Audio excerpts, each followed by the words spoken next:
नमस्कार अमित शाह जी, ANI के साथ बात करने के लिए धन्यवाद। आज अगरतला में मैंने देखा कि हजारों की तादाद में लोग आपके रोड शो के लिए आए थे।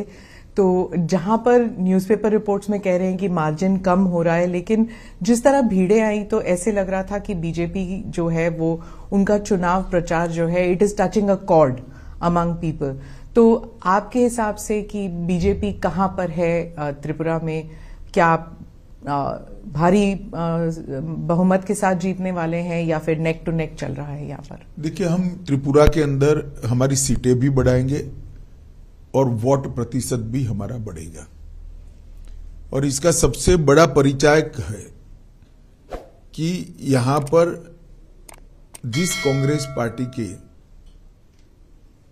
ऑर्गेनाइजेशनल कैडर के सैकड़ों लोगों की हत्या कम्युनिस्ट शासन में हो गई थी, वो कांग्रेस पार्टी ने बहुत कम सीटें लेकर कम्युनिस्टों के साथ समाधान किया है।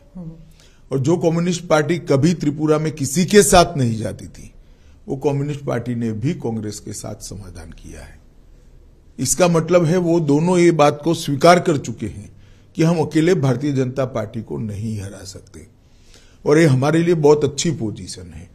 मैं मानता हूं कि हम त्रिपुरा में हम अब तक का हमारा सबसे अच्छा परिणाम इस बार लेकर आएंगे। तो ये अगर गठबंधन तय है, तो जब गठबंधन इस तरह बन रहा है कि कांग्रेस, लेफ्ट पार्टीज, मतलब everybody get together to defeat BJP, ये एक सोची समझी अगर रणनीति है, तो क्या ये आप समझते हैं इसके लिए एक it's a big challenge for the BJP? देखिए, आप पत्रकार हैं इसलिए इस तरह से सोच रही है स्मिता जी। मेरी पार्टी का कार्यकर्ता हूं, मैं इसको अलग दृष्टिकोण से देखता हूं। मेरी पार्टी को इससे आत्मविश्वास बढ़ना चाहिए, क्योंकि हम इतने ताकतवर हो गए हैं कि कोई अकेला लड़ना नहीं चाहता। अगर ताकतवर हुए हैं तो हमने एक आत्मविश्वास के साथ जनता के बीच में जाना चाहिए, और हमने 5 साल में जो करा है वो बताना चाहिए। जो हमने बताया अब तक के चुनाव परिणाम के अंदर, मैंने 4 रैलियां करी हैं, 3 रोड शो करे हैं। मैं आपको बताता हूं कि आज का रोड शो का जो दृश्य मैंने देखा है, मैं कई बार त्रिपुरा है, पार्टी अध्यक्ष के नाते भी आया हूं, कैंपेन में भी आया हूं, गृह मंत्री के नाते भी आया हूं, और चुनाव के बगैर भी आया हूं, मगर ऐसा दृश्य मैंने मेरे जीवन में नहीं देखा। जी, वो मैंने देखा, भीड़ बहुत थी। लेकिन जो त्रिपुरा के जो लोग हैं वो अक्सर कहते हैं कि जो लोगों की जो सोच है वो सेंटर लेफ्ट है ज्यादातर। लेकिन पिछले इलेक्शन में आपने चलो पलटाई का जो नारा दिया था, उसके बाद क्या आपको लगता है कि विश्वास अभी भी लोगों का आपकी पार्टी पर है? देखिए, चलो पलटाई का नारा आप सरसरी तौर पर देख रहे हैं। हमने सरकार बदलने के लिए चलो पलटाई नहीं कहा था, मुख्यमंत्री बदलने के लिए चलो पलटाई नहीं कहा था, या पार्टी इन पावर बदलने के लिए चलो पलटाई नहीं किया। हमने चलो पलटाई का नारा त्रिपुरा की स्थिति बदलने के लिए दिया था, और आज हमने स्थिति को बदला है। जैसे मैं आपको बताता हूं, आमतौर पर सरकारी कर्मचारियों के लिए वामपंथी दलों से बहुत सारी अपेक्षाएं होती हैं। यहां पर कई सालों से वामपंथी दल सरकार में था, 5वां पे कमीशन इनको तनख्वाह में दिया जाता था। हमने आने के बाद 7वें पे कमीशन को देने का काम किया, और बजट भी अच्छे करे हैं, फिस्कल डेफिसिट बढ़ाए बगैर, तो रेवेन्यू जनरेट हुई। इसके साथ साथ हमने हिंसा को समाप्त करने का वादा किया था, और हमने हिंसा को समाप्त किया है। हमने नशे के कारोबार को, जो बांग्लादेश की सीमाओं से आता है, उसको रोकने का वादा किया था। आज मैं आत्मविश्वास के साथ कह सकता हूं, हमने त्रिपुरा के अंदर नशे के कारोबार पर बड़ी कठोरता से नकेल कसी है, और इसका जनता में एक अच्छा मैसेज है। और हम इस बार नारा लेकर आए हैं, त्रिपुरा शांत हो चुका है, त्रिपुरा में अब वायलेंस नहीं है, अब त्रिपुरा को समृद्ध बनाने का समय आया है। मोदी जी और माणिक शाह की ये डबल इंजन की सरकार ने वो वादे को पूरा करने के लिए भी अब तक बहुत कुछ किया है। पहले विप्लव देव जी ने किया, अब माणिक शाह जी कर रहे हैं, और मोदी जी का जो केंद्र से गरीब कल्याण का थ्रस्ट है वो गांव तक परकोलेट हुआ है। माणिक जी और विप्लव जी को आपने जो चेंज किया, उससे एक इमेज भी जाता है कि कंट्रोल सब दिल्ली से होता है। अब आप इसकी व्याख्या इस तरह से कर सकती है, परंतु ये पार्टी का सिस्टम है और कंट्रोल करने के लिए कोई बदलाव नहीं होता है। किसी भी कार्यकर्ता का ज्यादा उपयोग करने के लिए बदलाव होता है।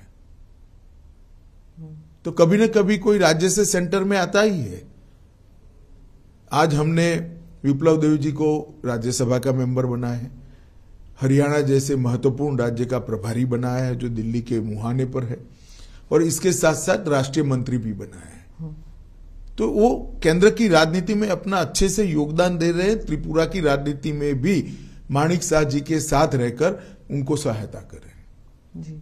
तो इसको कोई इस प्रकार के दृष्टिकोण से देखने की जरूरत नहीं है। अखिल भारतीय पार्टियों को जब राष्ट्रीय स्तर पर कार्यकर्ताओं की जरूरत होती है तो स्वाभाविक रूप से कार्यकर्ता को सेंटर पॉलिटिक्स में ले जाते हैं। मैं मानता हूं ये प्रमोशन है, इसको और कोई दृष्टि से नहीं देखना जी। प्रद्युत जी जो है वो तिपरा मोथा की तरफ से वो बहुत किंग मेकर जैसे उनका इमेज बन गया है कि अगर हंग असेंबली होते हैं तो वो किंग मेकर बनेंगे। मीडिया भी उनकी तरफ क्यूरियोसिटी हंग बननी ही नहीं है, फिर क्या है कोई इस विषय का चर्चा करे। हंग नहीं बननी है, पूर्ण बहुमत के साथ भारतीय जनता पार्टी की सरकार काउंटिंग के दिन आप देख लीजिएगा 12 बजे के पहले क्योंकि यहाँ कॉन्स्टिट्यूएंसियां छोटी हैं, 12 बजे के पहले पूर्ण बहुमत से भारतीय जनता पार्टी की सरकार बन जाएगी। उत्तर पूर्वी राज्यों में 2 और राज्यों में चुनाव हो रहे हैं। आपके हिसाब से उन दोनों राज्यों में भी क्या ऐसे मुद्दे हैं जो आपको what you think is important? देखिए, समग्र उत्तर पूर्व के अंदर नरेंद्र मोदी जी के प्रधानमंत्री बनने के बाद हमने उत्तर पूर्व को बदलने के लिए बहुत कुछ किया है। सबसे पहले उत्तर पूर्व के अंदर आज शांति है। कई सारे उग्रवादी संगठन थे, कई सारे उग्रवादी संगठनों के साथ हमने समझौता किया है। बोडोलैंड का समझौता हुआ, आरबी जनजातियों के साथ समझौता हो गया हमारा। यहां पर त्रिपुरा में ब्रू और रियांग अमानवीय तरीके से 40,000 परिवार 25 साल से ज्यादा समय से रहते थे, उनको सेटल कर बसाया गया। यहां पर भी NLFT के साथ समझौता किया गया। लगभग 8,000 से ज्यादा आर्म्ड कैडरों ने आत्मसमर्पण कर मेन स्ट्रीम में आना पसंद किया है। तो जो उत्तर पूर्व को पहले ब्लॉकेड, बम धमाके, इंसर्जेंसी के लिए जाना जाता था, आज इसकी जगह वहां रोड बन रहे हैं। सभी राज्यों में रेल पहुंचने को आई है, सभी राज्यों में एयरपोर्ट्स दिए गए हैं। जहां एक एयरपोर्ट था वहां त्रिपुरा जैसे राज्य में दूसरा भी हम बना रहे हैं। तो ढेर सारा विकास का काम नॉर्थ ईस्ट को इससे विकास से युक्त बनाने का काम प्रधानमंत्री जी ने कहा है। और 8 साल के कम समय के अंतराल में प्रधानमंत्री जी स्वयं 51 बार नॉर्थ ईस्ट आए, 51 टाइम। आजादी से अब तक किसी भी प्रधानमंत्री की फ्रीक्वेंसी नहीं रही है। और हर 15 दिन में एक केंद्रीय मंत्री को कंपलसरी यहां आना है। इसके साथ साथ कोरोना के समय से जो परंपरा शुरू हुई है फ्री चावल देने की, सबसे ज्यादा फायदा अगर किसी एक क्षेत्र को प्रतिशत आबादी के प्रतिशत में हुआ है तो नॉर्थ ईस्ट के अंदर हुआ है। और आज नॉर्थ ईस्ट के गरीब को यह मालूम पड़ गया है कि मेरे घर को कंप्लीट करने का काम नरेंद्र मोदी जी ने किया है। आइडेंटिटी पॉलिटिक्स बहुत बड़ी चीज होती है उत्तर पूर्वी राज्यों में। मतलब उनकी जो आइडेंटिटी है वो अगर मिट ना जाए, उसको प्रिजर्व करके रखना, स्पेशली ट्राइबल एरियाज में, ये बहुत एक सेंसिटिव मसला है। तो मेघालय और नागालैंड में चुनाव होने वाले हैं, वहां पर ये इशू उठ रहा है? नहीं, मगर उनको अब तो 9 साल में परिचय हो गया है। मीडिया जो हमारे लिए अफवाहें फैलाता था कि हम आएंगे तो आपकी आइडेंटिटी चली जाएगी, आपकी भाषाएं चली जाएगी, उल्टा मोदी जी के आने के बाद लोकल लैंग्वेजेस और स्ट्रेंथी हो गई और मजबूत हो गई। अब प्राथमिक शिक्षा स्थानीय भाषाओं में होने लगी है। और इतना ही नहीं, कई सारी बोलियां, जैसे मणिपुरी है, जैसे यहाँ की बोली है, त्रिपुरा की, कई सारी बोलियों में भी शिक्षा का प्रचार प्रसार बढ़ने लगा है। बोडोलैंड में भी उनकी भाषा में प्राथमिक शिक्षा होने लगी है। तो उनकी आइडेंटिटी को और मुखर कर मजबूत करने का काम भारतीय जनता पार्टी की सरकार ने किया। एक भी राष्ट्रीय पर्व ऐसा नहीं है जिसमें नॉर्थ ईस्ट के कलाकारों ने दिल्ली के प्लेटफॉर्म पर परफॉर्म नहीं किया है। उनके लिए देश भर के अंदर स्वीकृति बढ़ी है। नरेंद्र मोदी जी के लिए कई पत्रकार एनालिसिस करते करते आर्टिकल लिखते हैं तो मैं पढ़ता हूं कि भाई नरेंद्र भाई ने रोड कनेक्टिविटी बढ़ा दी, नरेंद्र भाई ने एयर कनेक्टिविटी बढ़ा दी, नरेंद्र भाई ने रेलवे से उत्तर पूर्व को जोड़ दिया। ये तो किया ही है प्रधानमंत्री जी ने, मगर प्रधानमंत्री जी ने सबसे बड़ा काम अगर किया है तो उत्तर पूर्व और बाकी के भारत के हिस्सों के बीच में जो मन की दूरी थी उसको समाप्त कर दिया है। आज उत्तर पूर्व के लोगों को मन से लगता है कि भारत के बाकी हिस्सों में हमारा सम्मान है, यहां भारत के लोगों का सम्मान होना चाहिए। नागालैंड में भी ईस्टर्न नागालैंड में कुछ लोगों ने उकसाकर इलेक्शन का बहिष्कार करने का ऐलान करवाया था। अभी एएनपीओ ने विड्रॉ कर लिया। उन्होंने कहा हमें मोदी जी पर भरोसा है। तो यही बताता है कि अब ये चीजें नहीं चलने वाली। तो वो जो अकॉर्ड है उसका अभी तक वो सुलझ नहीं पाया अभी तक। देखिए, सुलझ नहीं पाया है। अकॉर्ड किस चीज के लिए होते हैं? अकॉर्ड हिंसा बंद करने के लिए होते। हिंसा तो बंद ही हो गई है, सीजफायर है ही, और इस पर डिस्कशन चल रहा है।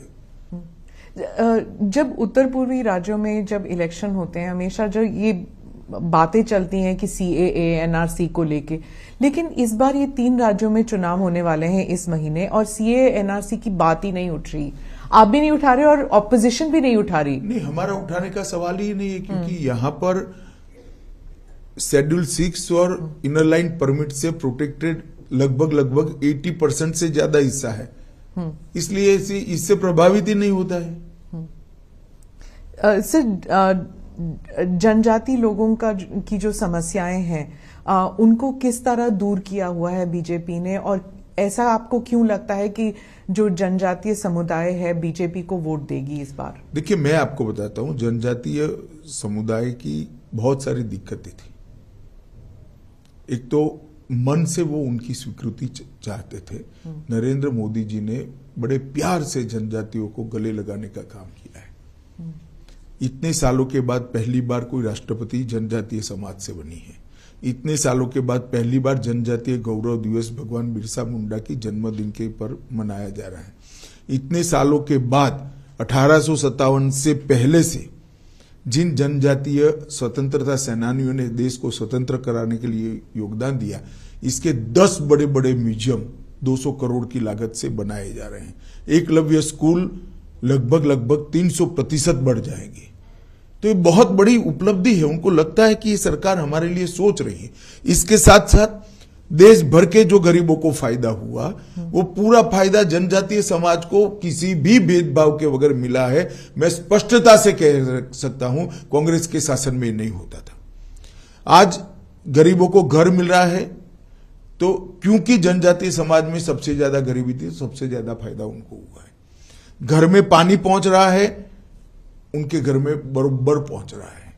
गैस का सिलेंडर मिला है, उनको भी मिल रहा है। 5 लाख तक का हेल्थ का कार्ड मिल रहा है, तो उनको भी मिल रहा है। मुफ्त चावल उनको भी मिल रहा है। ढेर सारी चीजें जो मोदी जी ने आम गरीबों के लिए की, इसका किसी भी भेदभाव के बगैर उसका फायदा जनजातियों को मिला है। और जनजाति को भी अब विकास का अनुभव होने लगा है कि हमें गुमराह कर झगड़ा लगाकर हाथ में हथियार थमा दिए गए, मगर हमारा कल्याण नहीं हुआ, पीढ़ियां बर्बाद हो गई। आज शांति के कारण डेवलपमेंट संभव हुआ है। शांति के कारण जनजाति के बच्चों का शिक्षा समाप्त हुआ है, और शांति के कारण रोजगारी भी बढ़ी है।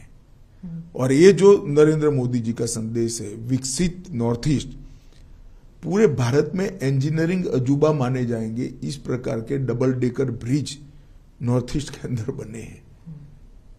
2024 के पहले नॉर्थ ईस्ट की सभी राजधानी रेल और एयर इससे जुड़ जाएगी। ये कोई छोटी बात नहीं है जी।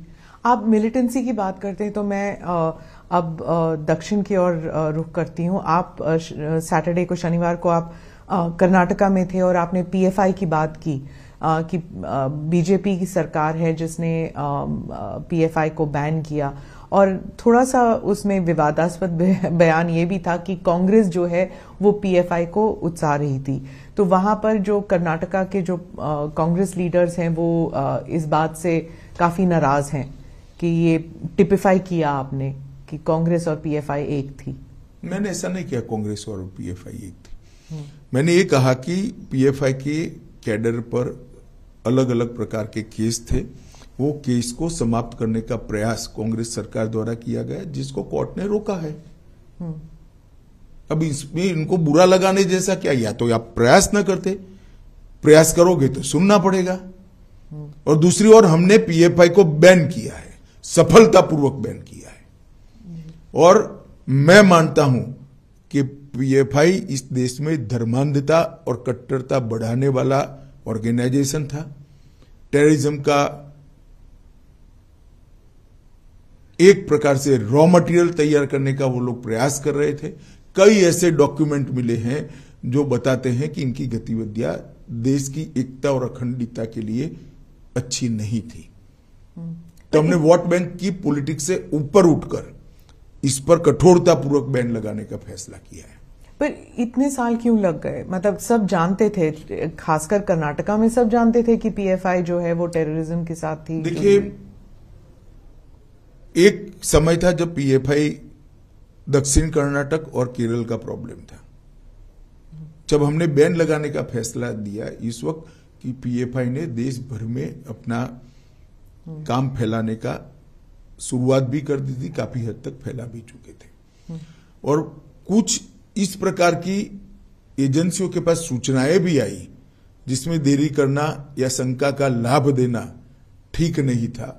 इसलिए हमने इस पर निर्णय किया और कठोरता के साथ बैन लगाया है, और बहुत अच्छे तरीके से समाज में कोई रिएक्शन आइदर और साइड से नहीं आया है। जी, आप पुत्तूर गए थे और वहां पे आपने भारत माता मंदिर का उद्घाटन भी किया था। ये दूसरा है शायद भारत माता मंदिर।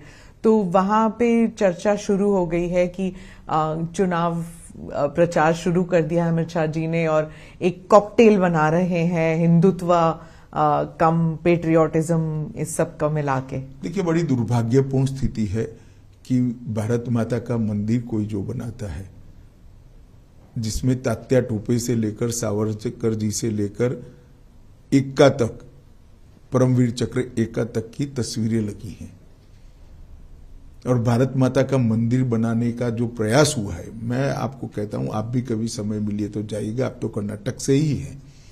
इतने अच्छे एटमॉस्फेयर में वो मंदिर को इतना शांत, क्लीन और नीट बनाया है जिस ट्रस्ट ने बनाया है, मैं तो उसको बहुत बहुत साधुवाद देना चाहता हूं।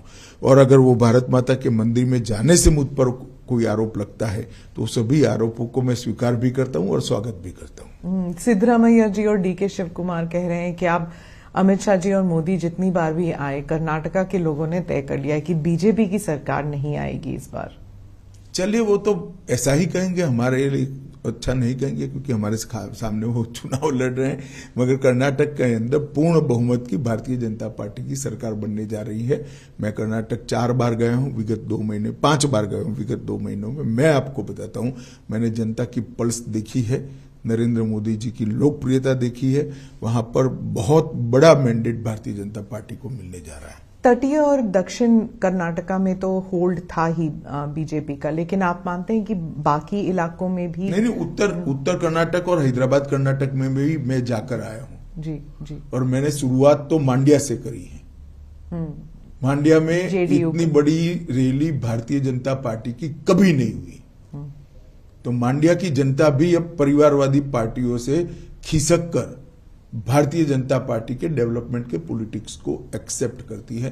मैं मानता हूं बहुत शुभ चिन्ह है कर्नाटक की राजनीति के लिए। तो जेडीएस जो है वो भी कह रही है कि हम पर परिवारवाद का आरोप लगाते हैं अमित शाह जी, लेकिन उनके पार्टी में भी तो इतने सारे लोग हैं जो 2nd generation 3rd generation politicians हैं। देखिए, 2nd जनरेशन 3rd जनरेशन में जो काम करते हैं ऐसे लोग मेरी पार्टी में भी है जी। मगर मेरी पार्टी में ऐसा नहीं है कि पार्टी का अध्यक्ष उसके बाद उसी के परिवार का व्यक्ति अध्यक्ष बनेगा या तो पूरा का पूरा परिवार एमपी या एमएलए बन जाएगा। ये किस प्रकार की कंपैरिजन है? पूरी डेमोक्रेटिक सिस्टम को आपने समाप्त कर दिया है। इस प्रकार के आंख में धूल झोंकने वाले बचाव जनता के सामने रखकर आप परिवारवाद को छुपा नहीं पाओगे। आपने कश्मीर के बारे में भी ये कहा था जब आर्टिकल 370 पे जब हमने इंटरव्यू किया था, तब उस वक्त भी आपने कहा था कि परिवारवाद जो है वो खत्म हो जाएगा, अब कश्मीर में नए नेता उभरेंगे। लेकिन अभी भी वहां पे अभी चुनाव ही कहां हुआ है? पर तैयारियां तो शुरू हो गई हैं। तो तैयारी तो करने का सबको अधिकार है। जनता का मैंडेट देखिएगा।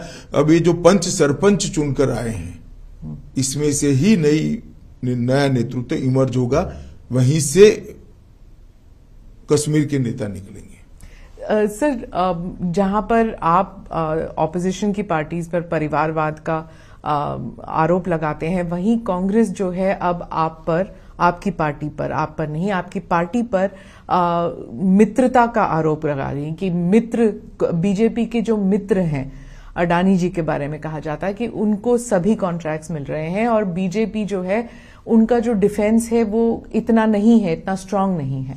अभी सुप्रीम कोर्ट ने केस का संज्ञान लिया है।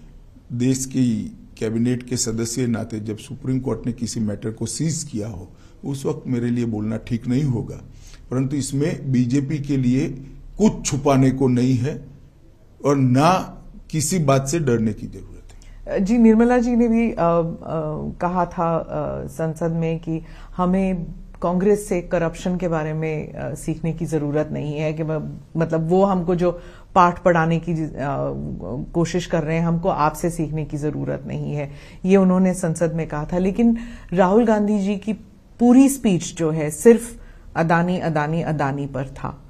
अब वो तो उनको क्या स्पीच देनी, उनको सोचना चाहिए। इनकी जो स्क्रिप्ट लिखते हैं इन लोगों को सोचना चाहिए।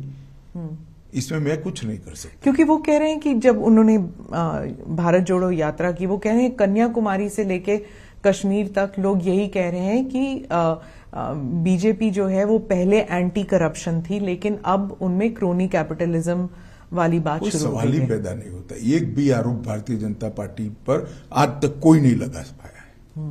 उनके जमाने में उन्हीं की एजेंसियों ने, चाहे कैग हो चाहे सीबीआई हो, उन्होंने करप्शन का संज्ञान लेकर केस रजिस्टर किए थे। 12 लाख करोड़ के करप्शन के घोटाले किए थे। जो इदारे हैं, जो सिस्टम है, उनके बारे में भी कहा जाता है कि कांग्रेस कहती है कि बीजेपी ने सारे सिस्टम्स को अपने कब्जे में ले लिया, इसलिए कोई इंक्वायरी नहीं होगी, कोई इन्वेस्टिगेशन नहीं हो सकती। कोर्ट में जाए ना, कोर्ट में नहीं जाते हैं। मैंने तो पेगासिस में भी कहा था आपके पास प्रूफ है तो आप कोर्ट में चले जाइए, ना गए। वो सिर्फ शोर शराबा करना चाहते हैं। कोर्ट तो हमारे कब्जे में नहीं है। जो लोग गए, पेगासिस का संज्ञान भी लिया था, कोर्ट ने जजमेंट भी दे दिया, कुछ जांच भी कर ली।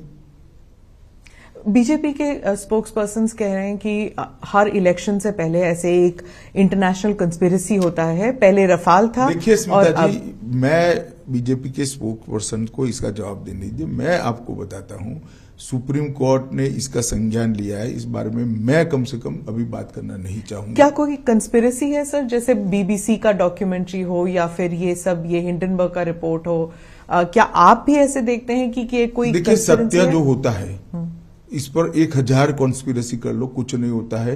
वो करोड़ों सूर्य की भांति तेजस्वी बनकर ही बाहर आता है।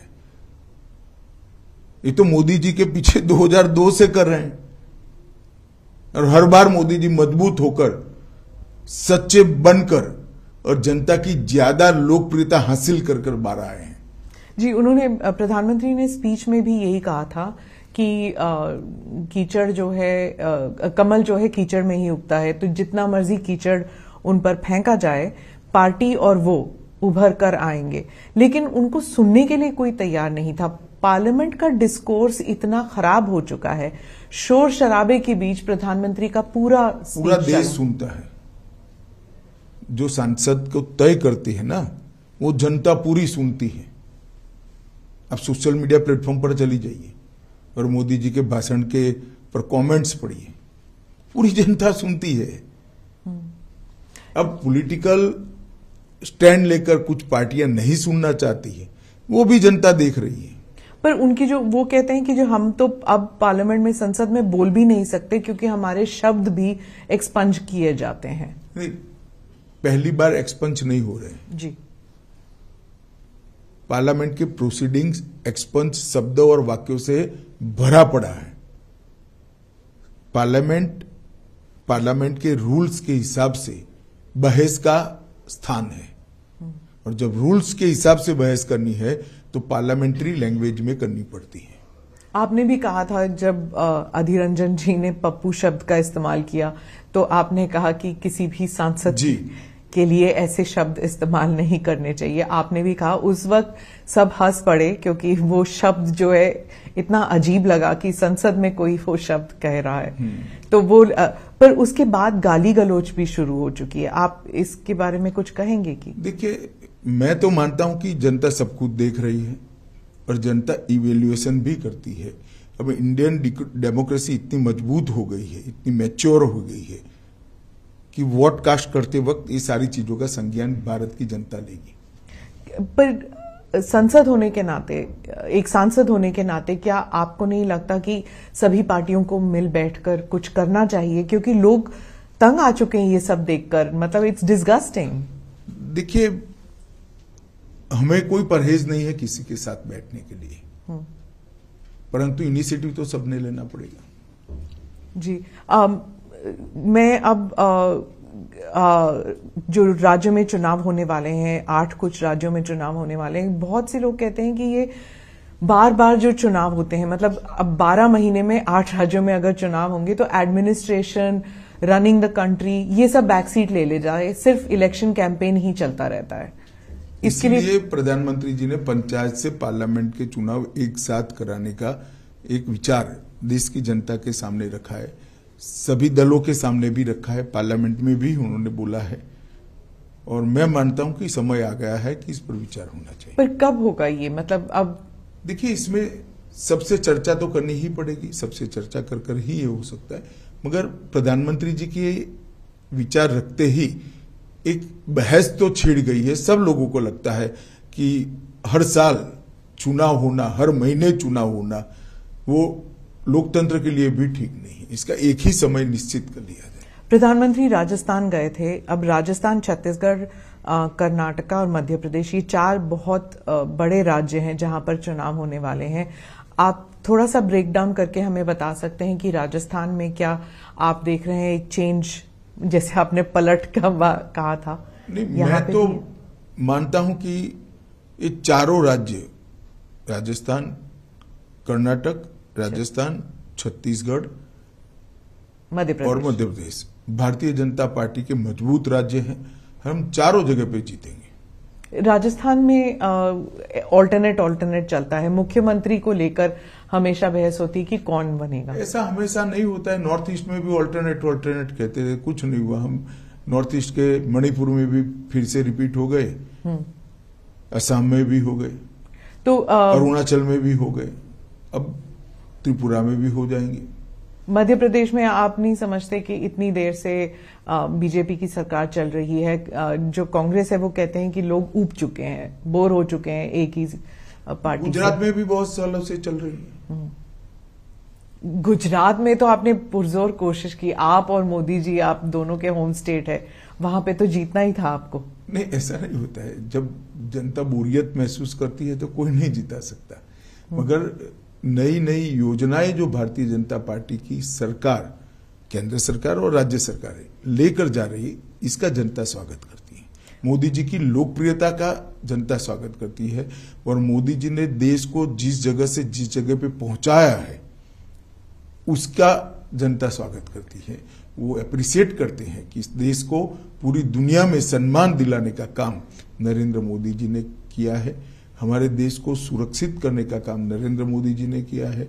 हमारे देश के अर्थतंत्र को 11वें नंबर से 5वें नंबर पर पहुंचाने का काम किया है, और देश के सामने 5 ट्रिलियन अमेरिकी डॉलर की इकोनॉमी का लक्ष्य रखा है। इसके साथ साथ 60 करोड़ लोग जो आजादी के बाद छलावा हुआ महसूस करते थे कि संविधान ने हमें कुछ नहीं दिया, वो 60 करोड़ लोगों के जीवन स्तर को उठाने के लिए एक बहुत पवित्रता के साथ सफल प्रयोग कर उनके जीवन स्तर को उठाया गया है।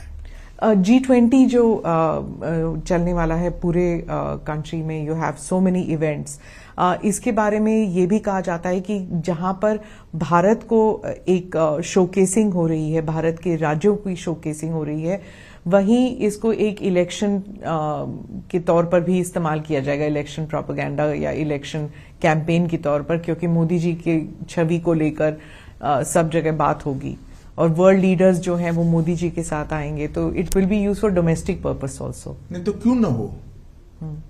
अगर मोदी जी के समय में ही G20 का नेतृत्व भारत को मिला है और यशस्वी तरीके से अगर G20 की पूरी समिट सफलता से समाप्त होती है तो मोदी जी को यश मिलना ही चाहिए। क्यों ना मिले? किसको मिले? तो अपोजिशन को मिले, स्वाभाविक रूप से प्रधानमंत्री जी को मिलेगा। और जिस प्रकार से उन्होंने आयोजन किया है, पूरी दुनिया आश्चर्यजनक तरीके से देख रही है। किसी भी देश में G20 की सीरीज ऑफ मीटिंग्स को 4 या 5 शहर के बाहर नहीं ले जा पाए। हमने हर राज्य को मौका दिया है। इतने बड़े देश में कोई राज्य और कोई केंद्र शासित प्रदेश छूटा नहीं है। ये बहुत बड़ी उपलब्धि है और कितनी तैयारी करनी पड़ती है इसके लिए।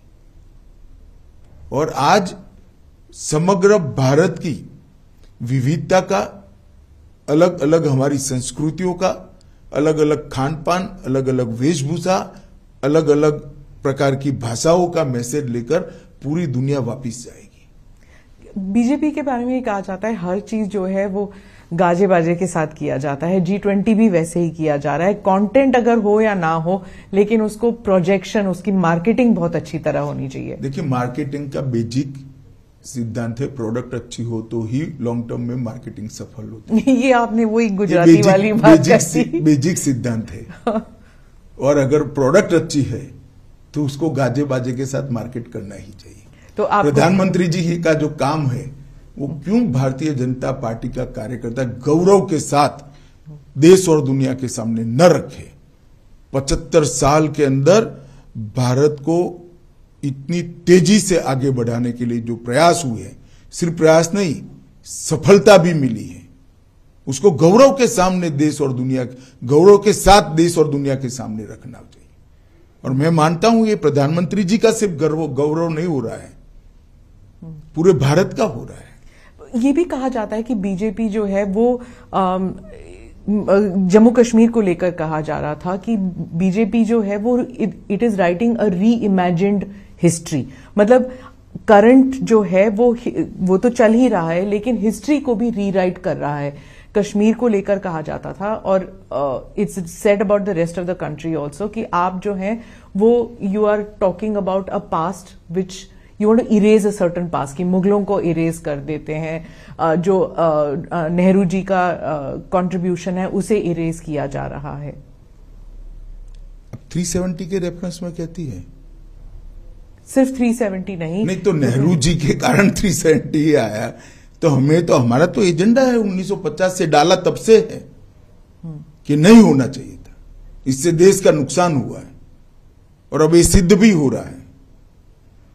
जिस तरह से जम्मू कश्मीर के अंदर डेवलपमेंट हो रहा है, जम्मू कश्मीर में जिस तरह से आतंकवाद धीरे धीरे धीरे समाप्त हो रहा है, सारे आंकड़े आप देखिए, ढेर सारा परिवर्तन जम्मू कश्मीर में हो ही रहा है। और बाकी राज्यों में जो हो रहा है वहां पर भी आप जैसे कह रहे हैं कि रीनेमिंग ऑफ सिटीज, आपने लखनऊ को रीनेम करना है, हर चीज, मतलब जो मुगलों का जो कंट्रीब्यूशन है उसे हटा दीजिए, नेहरू परिवार का जो कंट्रीब्यूशन है उन्हें कंट्रीब्यूशन कोई नहीं हटाना चाहिए, ना हम भी हटाना चाहते हैं, परंतु इस देश की परंपरा को अगर कोई स्थापित करना चाहते तो इसमें किसी की आपत्ति नहीं। और जो रीनेमिंग ऑफ सिटीज की बात चल रही है, देखिए एक भी शहर ऐसा नहीं है जिसका पुराना नाम न हो और बदला है। इसको हमने बहुत सोच समझकर हमारी सरकारों ने फैसले लिए हैं और हर सरकार का विधायी अधिकार है। जी, 2024 को लेकर आप समझते हैं क्या आप ऑलरेडी एक एजेंडा लेकर चल रहे हैं कि 2024 के इलेक्शन के लिए क्या मुद्दा होगा बीजेपी के लिए, क्या मैसेजिंग होगा? देश का विकास, सुरक्षित देश से अर्थतंत्र को विश्व में सबसे तेज गति से बढ़ने वाला अर्थतंत्र बनाना, भारत का गौरव समग्र विश्व के अंदर पहुंचाने का प्रयास और सफलतापूर्वक इसकी स्वीकृति आई है, और देश के 60 करोड़ गरीब लोगों के जीवन स्तर को उठाने का 8 साल के अल्पकाल के अंदर जो प्रयास किया और हम उठाने में सफल भी हुए हैं। और ढेर सारी सिद्धियां, रेलवे में आमूलचूल परिवर्तन हो रहा है, अंतरिक्ष के क्षेत्र में नई नीति बनकर आज हम अंतरिक्ष के क्षेत्र में भी लीडर बनने के लिए तैयारी कर रहे हैं, ड्रोन की पॉलिसी बनकर ड्रोन के क्षेत्र में भी हम आगे बढ़ रहे हैं, खदानों के क्षेत्र में भी बहुत सारी पॉलिसी हमने तय की है, इंडस्ट्रियल डेवलपमेंट के लिए मेक इन इंडिया को सफल बनाने के लिए, भारत समग्र विश्व में उत्पादन का हब बने, इसके लिए ढेर सारी नीतियां बनाकर इनमें सफलतापूर्वक प्रयास किया है। भारत की डिफेंस के क्षेत्र में विदेश पर की निर्भरता को 30% ये 8 साल के अंदर कम करना मैं मानता हूं बहुत बड़ी सिद्धि है। वामपंथी उग्रवाद लगभग समाप्ति के आरे पर है। जम्मू कश्मीर के अंदर आतंकवाद पर पूर्णतया हमारी एजेंसियों का कंट्रोल है, वर्चस्व है। नॉर्थ ईस्ट के अंदर पूरा एक प्रकार से जो उग्रवादी ग्रुप थे, इसके अंदर बहुत सारा समाधान कर हमने धीरे धीरे कर 8,000 से ज्यादा उग्रवादी ग्रुपों के लोगों को मेन स्ट्रीम में लाने में सफलता हुई। नॉर्थ ईस्ट पहली बार विकास का अनुभव कर रहा है। मैं तो अभी त्रिपुरा में घूम रहा हूं, आज भी एक मैं बहुत गरीब घर के अंदर भोजन करने के लिए गया था, उसने उसका टॉयलेट भी बताया, गैस का सिलेंडर भी बताया, घर में बिजली भी बताई और नल से आता हुआ पानी भी बताया और आयुष्मान भारत का कार्ड भी बताया। ये लाभार्थी स्कीम तो ये गरीब के घर में पहुंचा है सारा। और बाहरी धान का बड़ा प्लास्टिक का बोरा भरा पड़ा था। मैंने कहा माई क्या करोगी, धान को धीरे धीरे यूज करोगी कि ना, अब तो फ्री चावल मिलता है, इसको हम बेच लेंगे। सरकार धान खरीदती भी है, भाजपा की सरकार, इसको हम बेच देंगे और हमारा खाने का अनाज तो चावल तो मोदी जी भेज रहे हैं। उससे फिर तेल और सब्जियां खरीदेंगे, इससे तेल सब्जियां बाकी जीवन जरूरियात की चीजें उसके जीवन को वो अपग्रेड करेंगे। इसके घर में लगभग मैंने ऐसा पूछा नहीं, पर प्लास्टर वाले घर की चमक थी, अभी कलर भी नहीं लगा था, घर में प्लास्टर हो चुका है, इसको गौरव था। जी। तो ये परिवर्तन जो है, मैं मानता हूं कि 2024 में कहीं कोई स्पर्धा नहीं है, देश एक तरफा मोदी जी के साथ आगे बढ़ रहा है। परिवर्तन की राजनीति, ये आप पिछले 8 साल और अब 2 साल, लेकिन क्या आप 2024 में आप प्रिंसिपल ऑपोजिशन किसे मानते हैं? Congress led by Rahul Gandhi? ये तो देश की जनता ने तय करना है। अभी तो किसी को प्रिंसिपल ऑपोजिशन का लेबल जनता ने लोकसभा में नहीं दिया है। लेकिन भारत जोड़ो यात्रा के बाद अब तो ऐसे ही लग रहा है कि मोदी जी के खिलाफ तो अब राहुल गांधी ही खड़े होंगे, क्योंकि ममता जी वगैरह तो देखिए ना, ये 3 राज्यों में चुनाव है, कितना असर होता है। राहुल गांधी तो आए नहीं कैंपेन करने के लिए, त्रिपुरा तो आए नहीं। वो आना ना आना उनकी फुर्सत का सवाल है, परंतु परिणाम तो आना चाहिए ना। देखिए ना क्या आता है अभी काउंटिंग के दिन। लेकिन 3 राज्यों में है, नागालैंड, मेघालय और त्रिपुरा, तीनों पुराने कांग्रेस के राज्य हैं जी। कितनी मजबूती मिलती है देखते हैं परिणाम में। पर वो अब गठबंधन के साथ इलेक्शन, गठबंधन में भी तो मिलेगी, सीट शेयरिंग किया उन्होंने। हाँ। लेकिन कांग्रेस पार्टी कहती है कि राहुल गांधी के भारत जोड़ो यात्रा से बीजेपी काफी रैटल हो गई है, डर गई है कि राहुल गांधी का इमेज चेंज हो गया है। चलिए, वो उनका एक विचार है। मैं नहीं मानता कि इस प्रकार की बातों को देश की जनता सही मानती है। जब आप होम मिनिस्टर बने थे, आपका क्या गोल था और आप उसको अचीव करने में किस हद तक कामयाब रहे हैं? इस प्रकार से सिमट कर कहना मेरे लिए बहुत कठिन होगा, परंतु मैं इतना निश्चित मानता हूं कि मोदी जी के नेतृत्व में भाजपा सरकार ने जो नीतियां बनाई है, वो नीतियों ने भारत को विश्व के फलक पर पहुंचाने का काम किया है। भारत के अंदर ढेर सारे सकारात्मक परिवर्तन हुए हैं। नई शिक्षा नीति एक ही काम ऐसा है जो 50 साल तक भारत को पे करेगा, भारत की नई पीढ़ी बनाएगा, भारत के विचारों वाली नई पीढ़ी बनेगी जो आने वाले दिनों में पूरे विश्व के अंदर चकाचौंध करने वाली सफलता लेकर आएगी। मैंने नई शिक्षा नीति के मसौदे को बहुत बारीकी से पढ़ा है, बहुत बारीकी से। और मैं विद्यार्थी परिषद का कार्यकर्ता रहा हूं। हर बार जब शिक्षा नीति आती है इसका बहुत विरोध होता है, क्योंकि ढेर सारी कमियों को लोग ढूंढ कर निकाल देते हैं। ये शिक्षा नीति का किसी ने विरोध नहीं किया है। क्या पढ़ा ही नहीं होगा? नहीं, ऐसा नहीं होता। शिक्षाविद तो पढ़ते ही है और बेबाकी से अपने विचार भी रखते हैं जी, परंतु इम्प्लीमेंटेशन की शुरुआत भी हो रही और सार्वत्रिक इसका स्वागत हो रहा है जी। मैं तो कई जगह इसके सेमिनार में भी गया हूं। इंटरनल सिक्योरिटी को लेकर आपके क्या आप व्हाट वर योर गोल्स? जैसे आपने 370 वाला किया, आपने आर्टिकल 370 वाज प्राइम आपके उसमें, तो इसके अलावा जम्मू कश्मीर के अलावा नक्सलवाद को खत्म करना क्या था? 3 हॉटस्पॉट वाले जगह थी इंटरनल सिक्योरिटी की दृष्टि से।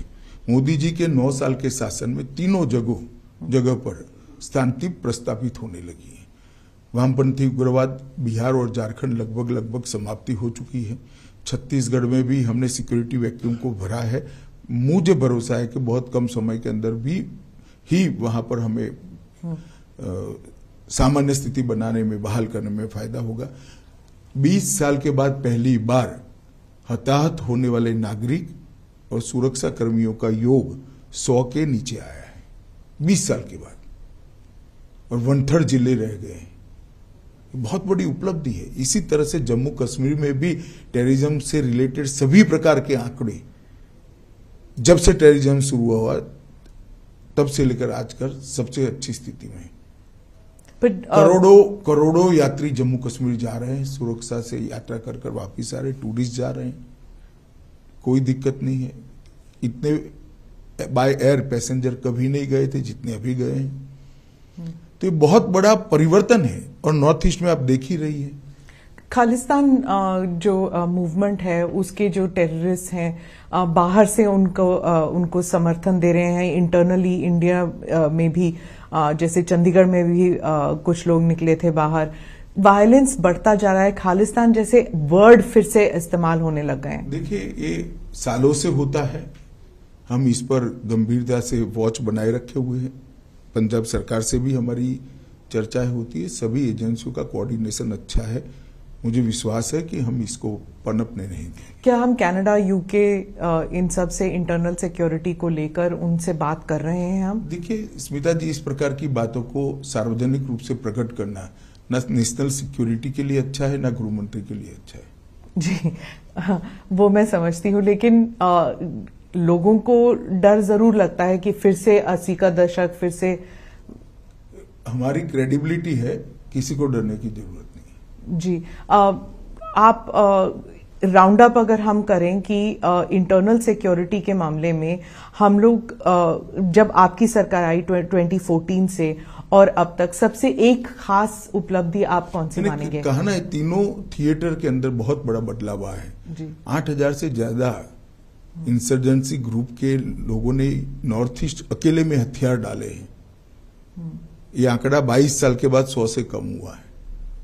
जिले बहुत सारे मुक्त कर दिए गए। यहां से अब सफा 60% से ज्यादा क्षेत्र के अंदर उठा लिया गया है नॉर्थ ईस्ट में से। यही बताता है कि स्थिति अच्छी है। करोड़ों यात्री, टूरिस्ट और यात्री जम्मू कश्मीर का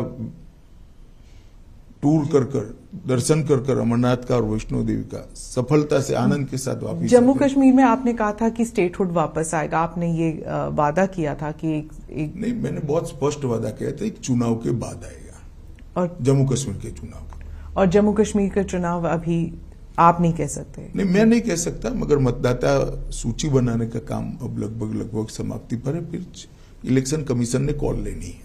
महबूबा मुफ्ती और उमर अब्दुल्ला कहते हैं कि पहले कभी ऐसे नहीं हुआ था कि कोई चुनाव नहीं हो रहे, इतने सालों साल चुनाव नहीं हो रहे, and there is a system of getting things done, लेकिन वो हो नहीं रहा है। ऑर्डिनरी सिटीजन्स के घरों पर बुलडोजर चलने लग गए हैं, आर्बिट्ररी हो रहा है। देखिए, अगर मनमाने तरीके से, गैरकानूनी तरीके से कुछ भी हो रहा है तो सब कोर्ट में जा सकते हैं। एक बात, जहां तक चुनाव का सवाल है, उनको कभी क्यों पंच, सरपंच, जिला पंचायत, तहसील पंचायत के चुनाव की याद नहीं आती है? वो हमारे ही शासन में हुए हैं। 70 साल से आप लोगों ने नहीं करे थे। 3 परिवार अपना कब्जा बनाकर जम्मू कश्मीर में बैठे थे, और आज ये सारे चिल्ला रहे हैं। एक भी जगह घटना होने के बाद में फारूक साहब कश्मीर से इंग्लैंड चले गए थे।